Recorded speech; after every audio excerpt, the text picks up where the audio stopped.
13 તારીખના રોજ સાંજે બનેલી ઘટનાને લઈ અને મીડિયાની અંદર જુદા જુદા પ્રતિસાદો અને જે વિડીયો વાયરલ થઈ રહ્યો છે બાબતે સત્ય હકીકત ઘટના એવી છે કે જે પણ ટોળકી છે એ કંઈક ને કંઈક અલગ અલગ સામાજિક પ્રવૃત્તિઓ સાથે સંકળાયેલી છે અને જાણી જોઈને અલ્પેશ કથિરિયા સહિતની ટીમને બદનામ કરવા માટે થઈ અને આ પ્રકારનું એક કાવતરું ઊભું કરી અને જાણી જોઈને ત્યાં પતંગનો જે પણ સ્ટોલ હતો ત્યાં આવી અને ખોટી બબાલ ઊભી કરેલ છે.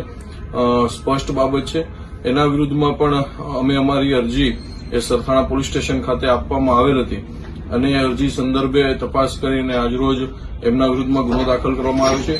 આપ મીડિયા મિત્રોને પણ ખાસ વિનંતી છે કે તમે એનો જે પણ આરોપીઓ છે એનો ભૂતકાળ જોશો તો ડઝનબંધ અસામાજિક પ્રવૃત્તિઓથી લઈ અને લૂંટધાડ મારામારીના ગુનાઓ એ વ્યક્તિઓ ઉપર નોંધવામાં આવેલ છે.